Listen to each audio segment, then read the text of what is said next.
মৌলভীবাজার সদরসহ ৭ উপজেলায় ছোট বড় ৩ শতাধিক পশুর খামার গড়ে উঠেছে। ঈদকে ঘিরে ইতিমধ্যেই শুরু হচ্ছে কোরবানির পশু কেনাবেচা। প্রাকৃতিক উপায়ে বড় করা এসব গবাদি পশুর ভালো দাম পাওয়ার আশা করছেন খামার মালিকরা। মৌলভীবাজার থেকে স্টাফ রিপোর্টার চৌধুরী ভাস্কর হোমের রিপোর্ট, জানাচ্ছেন নাদিরা সুলতানা।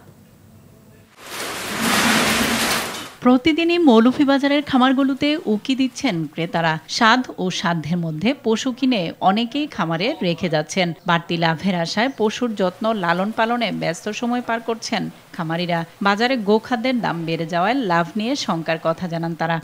নগদে ৫০০ টাকা বা তার বেশি পেমেন্টে পেতে পারেন ঢাকায় জমিসহ ২০ কোটি টাকার পুরস্কার।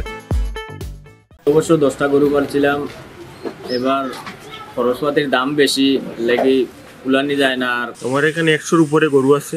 গত বছর থেকে এবার একটু কম।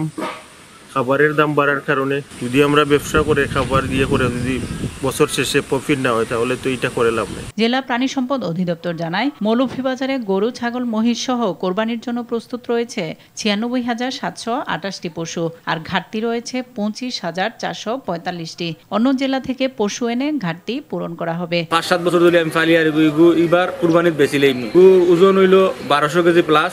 ঔষধপাতির দাম থাকার কারণে একটু লস আছি। আর আপনারা একটু পশু হাসপাতালে যারা ডাক্তার আছে, সরকারি ডাক্তাররা যদি আমাদেরকে একটু হেল্প করতো তাহলে একটু লাভবান হইতাম। নগদে ৫০০ টাকা বা তার বেশি পেমেন্টে পেতে পারেন ঢাকায় জমিসহ ২০ কোটি টাকার পুরস্কার। এদিকে পশুপালনে খামারিদের সহযোগিতার কথা জানান জেলা প্রাণী সম্পদ কর্মকর্তা। মৌলভীবাজার জেলার ৭টি উপজেলায় গরু হৃষ্টপুষ্টকরণ কার্যক্রম চলমান আছে এবং আমরা খামারিদের পরামর্শ প্রদান করছি। দেশি পশু দিয়ে কোরবানির চাহিদা মেটায় খামারিরা লাভবান হচ্ছেন। নাদিরা সুলতানা, RTV।